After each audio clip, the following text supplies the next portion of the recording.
Why am I still talking about COVID when the hospitals are no longer full of severe disease?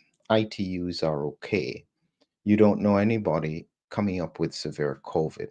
Why am I referring to a storm? Because usually people are talking about a cytokine storm, and that's what got people sick and died. We don't really see that so much. There are some patients who still need to be admitted to intensive care. But overall, that part of the pandemic is behind us. So a lot of people are thinking, well, why are you still talking about it? Aren't you just fear mongering, raising people's anxiety unnecessarily, telling them stuff that there is no clear evidence that is going on? You have to understand what I'm talking about. And when I think about the storm, this is essentially what it looks like. It's not so much a response in the moment. And you can see in the picture here, I look at it like an iceberg. A lot of people have really mild initial symptoms. And that's what you see above the water. And very often they really have no recollection that they probably had a COVID exposure. They just had a little bit of a runny nose and a little bit of fatigue, and they're fine. But under the surface, there seems to be a whole series of immune responses that we are only starting to be able to understand. And one of the simplest ways that you will see it manifested is blood pressure. And I warn people, if you've had exposure, please monitor your blood pressure for at least 6 weeks after. If you are hypertensive, definitely. If you have risk factors for hypertension, definitely, because it can be so difficult to identify. And people oftentimes don't think about it. And that's the point. It is very, very silent. That's where I'm concerned.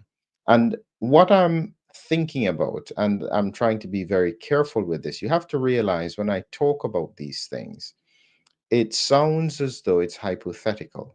It's not hypothetical. I just can't tell you because of confidentiality. I can just make you aware that things are not quite right. Here is how you will find these kinds of presentations occurring. The storm, as I said, will be mild disease, but subsequent to it, and sometimes it's weeks away, people don't make the connection. The blood pressure, confusion, worsening kidney disease, bowels go off, increased breathing problems that just don't go away. That's what I call the COVID storm. And what I mean in terms of the COVID storm, I'll define it as more specifically spike triggered autoimmune response mechanism. So this is different from the storm that you had seen before. This is something else. And this is almost more like what I call a hypersensitivity response. I was recently discussing it with Dr. Shetty and trying to find ways to describe what this is. And how you have to think about it is it's almost like an allergic response, but it isn't allergic because the immune response is different here. In an allergic response, people get wheals on their skin, they get itching, and it's because it's mast cell involvement. When it's not an allergic response and it's an immune response where you have T cells, antibodies, and so on, that's more like an autoimmune picture. Can be very subtle, and the symptoms can be really hard to detect. Usually and initially, when I spoke about the COVID storm, and I've been looking at this since about June of 2024, I'd hoped to put out the paper by about October of 2024, but I knew that there was a gap and I still haven't properly filled the gap. And the reason is because I don't have enough autopsy data, because it's too far to extrapolate some of that science without seeing autopsy data. This is why I keep on pleading that literally we just need to start doing as many autopsies as we can. We need to find a way to do it. We need to get around the system because at the moment, we are blind in terms of how this will look and how it will present. When I focus primarily initially on autoantibodies I describe like bullets. You're firing at a target at a distance. But when it comes to the storm, it involves macrophages as well. And these are the tanks, not so easy to control, big cells that just smash through everything. But even more dangerous than the autoantibodies and the macrophages is the CD8 cytotoxic T cells. The way that I describe them is equivalent to the difference between bullets and a marine. You can see on the left what the bullets look like. Those would be the antibodies. But on the right, the T cells are like the marines. If you can imagine that the whatever target the body was after with immunity, what it would do is after firing bullets at the house, it can't get through. It would send in the T cells. They would literally just blow up the house, destroy everything inside it. That's how T cells work. They don't operate at just targeting a virus. They kill the cell that has the viral particle in it. So when I talk about this COVID storm, spike mediated autoimmune response mechanism, what I'm referencing is the fact that for cells that have been primed, or for the immune system that has been primed, any cell that has a target on it is going to be destroyed. It won't just shoot at them, it will send in these CD8 Marines to take them out. And this is why I think that there is a delay in terms of the initial symptoms around COVID and the unusual clinical presentations that we're starting to see. All you can do is try and be vigilant. Don't ignore the initial symptoms because the reality is that if you have minor cold symptoms, this virus is just circulating so highly in regions, highly vaccinated regions, especially, that the most likely cause is going to be COVID. But don't underestimate those initial symptoms. Be cognizant of the fact that you may have symptoms beyond it, and critically, try and protect yourself from it. There's a link in the description for what I think are the baseline of the COVID storm. If you look at that, I have a link where I explain what I think people need in order to try and head off the damage that can come from this autoimmunity. This is one of those days where, as I reflect on it, I'm happy to look at any questions you may have in case I can help to delineate that what is going on. Um, as I look at some of the comments here, yep, thank you very much. Yes, I'm trying to be as clear and as honest as I can. It's not easy because there are some things I just can't say. Now, there are some people who think that this is not relevant, and I understand that. I say, for instance, here, somebody here, I don't know who he is. This guy believes COVID is real. He's a fraud. Now, this is an important one because all I say to them is that this is usually the argument that there is no virus and this is some other kind of mechanism to cause people to be sick. Um, no, I'm not one who drifts away from a conspiracy here and there. But the problem that they have when they say that is that they have to give me a plausible explanation for how this disease can make one person sick and another person close to them sick as well. So it's either viruses exist or they don't. And if they don't exist, you have to explain how is it that it's making people unwell. That's a challenge. And as yet, I haven't seen anyone discount that concept of viruses in any logical way. And part of the trouble we have now is that there have been so much negative things around science and the scientific community that almost all of science is being discarded. You have to be very careful not to throw out the baby with the bath water. Here is Gary. Me and my wife keep getting colds and we're not vaxxed. Not sick, just colds.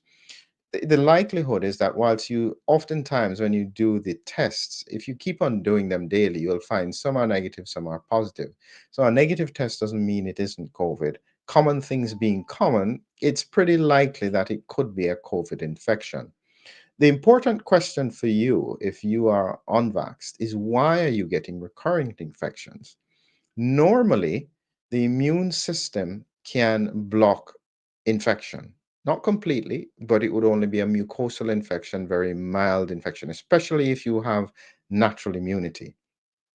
If you are getting recurrent infections, you need to think about whether or not you have interferon autoantibodies. I think I need to put a whole presentation on this because what you're looking for, these are the people who get recurrent viral infections because the interferon response is weak. And they have had this before even the pandemic, and it's just exacerbated in the pandemic. So, for people with those symptoms, I advise you usually interferon antibodies are driven from the gut. So if you have gut related issues, please address it. That's where you have to get onto the root, my root approach, root program. Look for some links. It's probably not in this video, but just take a look through my content and you'll see that I have a really significant focus on that. Um, Someone here, Rodney says, I was pretty sick a few months ago. Might have been COVID, couldn't taste anything. Once you say taste abnormalities, pretty good chance it was COVID. But I was still able to run with a rock on my back. So I'd say it's just a sniffle and being blown out of proportion. And again, that would have been relatively mild asymptomatic disease. And it depends on, as I said, this is where I am worried about how do we differentiate who is at risk? Because it's not everybody. It's kind of like what happens with smoking. I'll give you a good example. Were you aware that if you think about smokers, there are a whole bunch of smokers who don't seem to have anything wrong with them?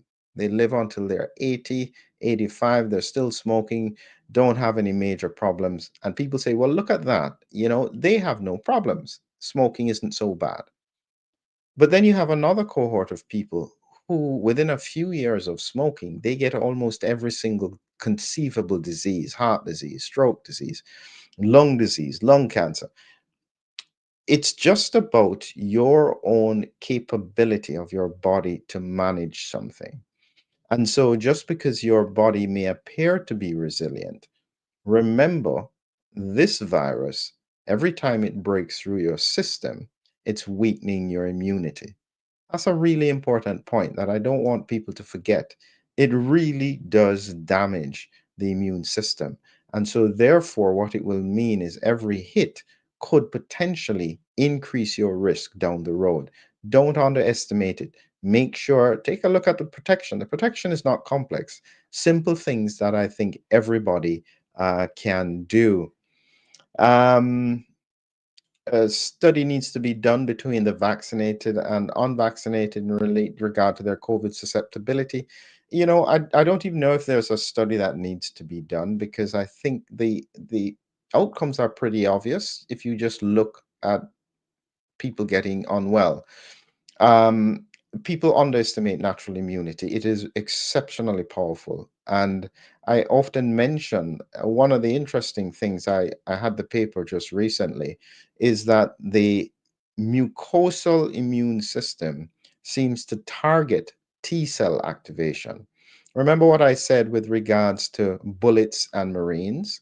So when you use the vaccine, it tends to produce primarily an antibody response. It does also do T cells, but they're focused on the spike protein. But as the spike protein keeps on changing, people whose immune system is locked to the spike protein then struggle to be able to handle the variants. What's interesting with natural immunity is that natural immunity doesn't focus as much on the spike protein, but it focuses on a protein, it's what they call an ORF1 protein, that is made after the virus infects a cell. So, what that means is that when that protein is made, the T cells will jump into action. And the T cells are the Marines. So, in effect, what it means is that your natural immune system is more focused on targeting the cell rather than the virus. So, effectively, it just destroys the cell that's making the virus. And that's one of the reasons why natural immunity is so important in terms of having an impact on infection. A lot of comments here. I'm trying to see if I can jump through some of them. Um, um, Here's a good example of one of the pillars. Oops, sorry, not that one. I think it was this one here.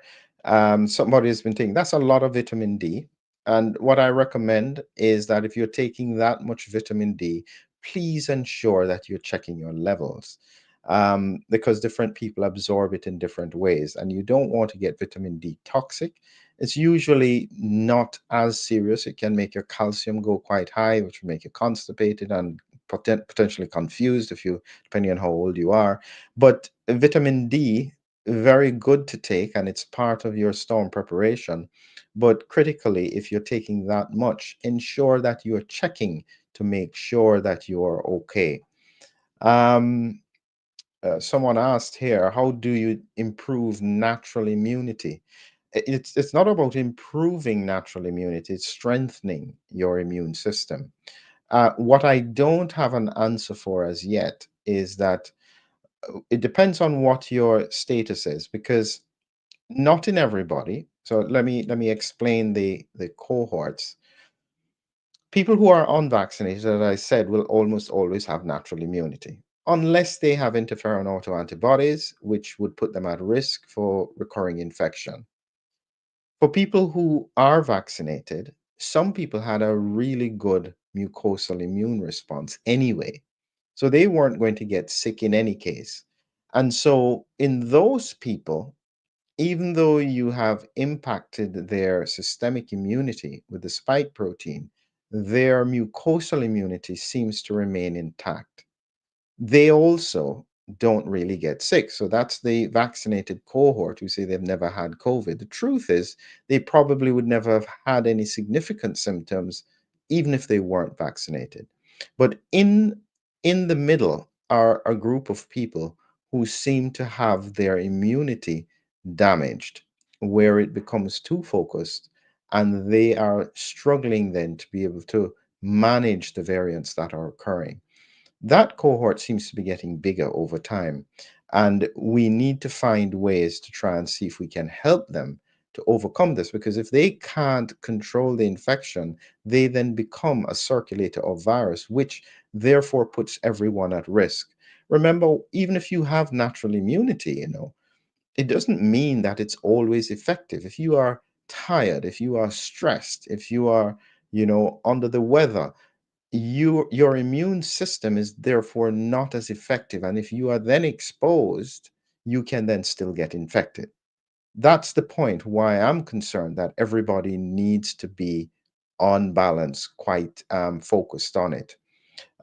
Here is something here. You seem to say something different from Gert.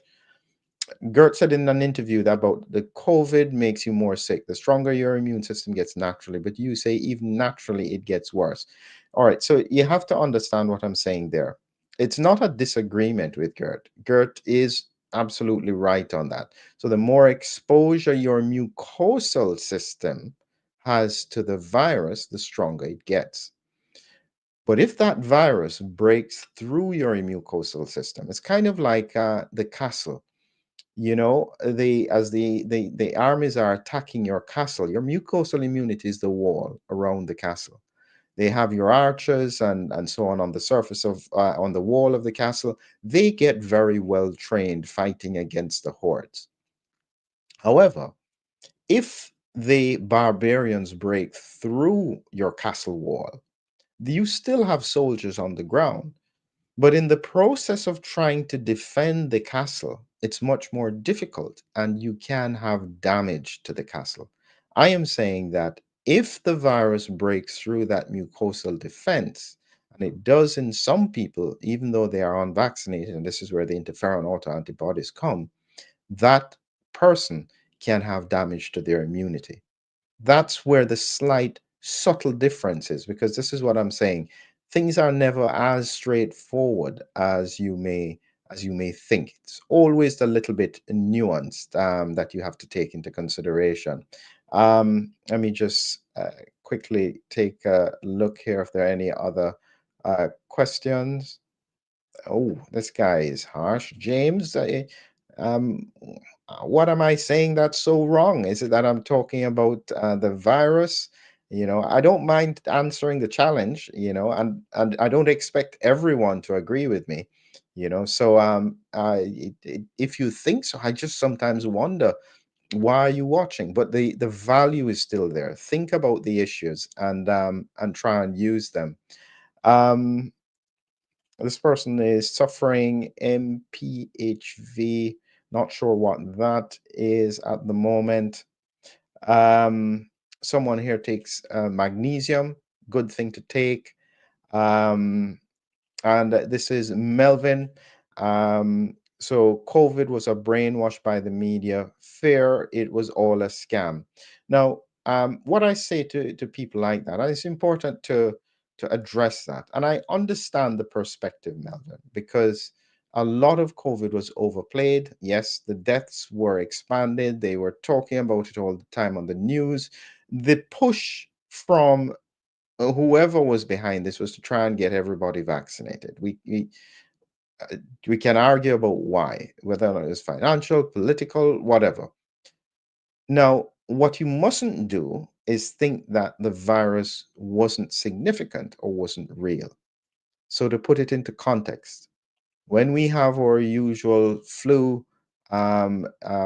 surges every year, staff may get sick, patients get sick. You expect that older people may die, but we don't normally have our colleagues die. That was very different in COVID. Remember, healthcare staff was dying. We were seeing colleagues, friends, and family who we work with dying, who were not normally at risk. It wasn't nothing. However, yes, there were some aspects that were overplayed, but definitely don't get in the mindset that the whole thing was flawed. That's where I'm saying you have to be nuanced, not just all brainwash, not just all frightening. Um, Looking through here, thank you very much. I'm just looking to see if there are any questions here before I closed out. Um, and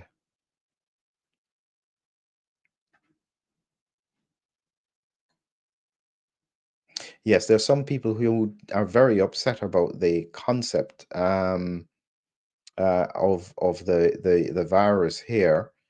And I was just going to pick on something here. I thought the virus was a computer sent genome pattern.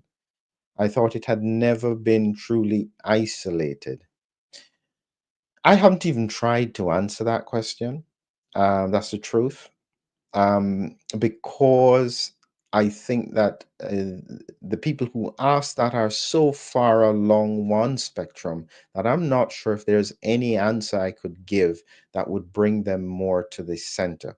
Here's the thing you must do when you have that kind of thought. So let me break it into pieces. The person is making a point that it could have been computer, I guess, generated. Now, I don't necessarily disagree with that, and that's where the concept of the lab leak came from, is that it wasn't necessarily natural. The fact of it being isolated. Now, because I have seen some of the studies where they have infected mucosal epithelial cells to demonstrate how the virus works and what it does to the cilia and so on, for me, that's enough evidence that there is something there. It is getting into cells, it's changing the way they operate, and it's spreading to other cells. If you have a better explanation other than a virus, wonderful. But for me, it looks like a virus. In medicine, we're really simple. If it looks like a duck, quacks like a duck, it's probably going to be a duck. Every once in a while, it may be a swan, but most times it is a duck. So, thank you all very much for joining me, and I appreciate the conversation. As usual, I don't mind asking questions, answering questions. I don't mind being challenged and told that what I'm saying is not necessarily right. As always, I'll try and give you a scientific and hopefully a balanced context for you to be able to think about what we're saying. The main point is COVID is still circulating. This virus is still circulating. As I have warned on many occasions, it doesn't seem to be behaving like a normal virus. If that's the case, please don't underestimate it. Do everything in your power to try and minimize exposure and minimize damage from it. Have a great evening, and I look forward to talking to you all again in the near future.